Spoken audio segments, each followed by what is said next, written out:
নমস্কার। আবার অনেক দিন পর ফিরে এলাম। নতুন অজানা বইয়ের খোঁজ নিয়ে আসতে বেশ কিছুটা দেরি হয়ে গেল, কিন্তু বিশ্বাস করুন, এই দেরি হওয়াটা একেবারেই বৃথা যায়নি। কারণ এই সময়ের মধ্যে আমি এমন কিছু বিরল অসাধারণ বইয়ের খোঁজ নিয়ে এসেছি, যেগুলো শুধু পড়ার জন্য নয়, আপনার সংগ্রহে রাখার মতো। আজকে সেই সিরিজেরই প্রথম বই নিয়ে আমরা আলোচনা করব। বইটির নাম হচ্ছে দ্য বিউরিড স্টিল ব্রিথস। বইটির নামের মধ্যেই কেমন যেন একটা অস্বস্তি লুকিয়ে রয়েছে। মানে, যাকে কবর দেওয়া হয়েছে সে নাকি এখনও শ্বাস নিচ্ছে। প্রথমে কভারটা দেখুন। এটা শুধু কভার নয়, এখানে যে রহস্যময় ছবিটা রয়েছে তার নাম দ্য রেইন ওম্যান। বইয়ের সম্পাদক লিখেছেন, এই ছবিটি আঁকার আগে শিল্পী নাকি কয়েক মাস ধরে অনুভব করেছিলেন কেউ যেন তাকে দেখছে। এই পেন্টিংটা নাকি যারাই কিনেছেন তারাই ছবিটি বারবার ফেরত দিয়েছেন। এই চিত্রটি থেকে নাকি একটি অবয়বকে বেরিয়ে আসতে এবং যারা সেই চিত্রটিকে কিনেছিলেন তাদের বাড়ির চারিদিকে বিচরণ করতে দেখা গেছে সেই অবয়বটিকে। বহু মানুষ ভীত সন্ত্রস্ত হয়ে ছবিটিকে ফেরত দিয়ে এসেছেন। ভাবুন তো, যে বইটার শুরুটাই এমন, তাহলে তার ভিতরে কি থাকতে পারে? এখন আসি বইটির বিষয়বস্তুতে।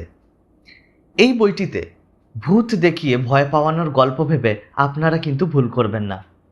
বরং এই গল্পগুলির মধ্যে উঠে এসেছে মানুষের সমাজ, ধর্মীয় বিশ্বাস, মৃত্যু, একাকিত্ব, মানুষের মন, মানুষ নিজে, মানুষের ষড়রিপু এবং তার মনের অন্ধকার জগৎ। এখানে প্রায় সব গল্পই আপনাকে আলাদাভাবে ভাবতে বাধ্য করবে। এই বইয়ের এবার বিশেষ ব্যাপারটি হলো, এখানে রয়েছে প্রায় 2000 বছরের সাহিত্য ইতিহাস। প্রথম গল্পটি এসেছে খ্রিস্টীয় প্রথম শতাব্দী থেকে এবং শেষ গল্পটি 1899 সাল থেকে। অর্থাৎ প্রাচীন রোম থেকে শুরু করে ইউরোপের বিভিন্ন দেশের ক্লাসিক হরর সাহিত্য সব কিছুই এক মলাটের মধ্যে। এখানে রয়েছেন কিংবদন্তি লেখক Pliny the Younger, Voltaire, Bram Stoker, Maupassant, Ambrose Bierce এবং আরও অনেক বিশ্ববিখ্যাত লেখক। আরেকটি বিষয় বলে রাখি, এই বইতে একটিও ছবি নেই। ছবি দেখিয়ে অ্যাটেনশন পাওয়ার চেষ্টাও করেননি সম্পাদক বা প্রকাশক। কিন্তু একটা কথা বলতে পারি যে বিশ্বমানের এই গল্প পড়তে পড়তে আপনার চোখের সামনে এমন সব দৃশ্য তৈরি করবে যা অনেক সিনেমাও হয়তো তৈরি করতে পারবে না। হয়তো সেটাই প্রকাশকের মূল উদ্দেশ্য। তাহলে এই বইটা কেন কিনবেন?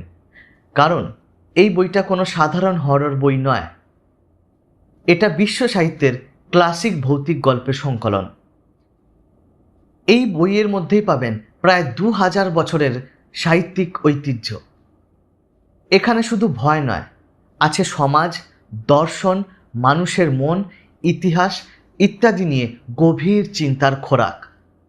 আজকের দিনের বহু জনপ্রিয় উপন্যাস বা সিনেমার আসল শিকড় খুঁজে পাবেন এই গল্পগুলির মধ্য থেকেই।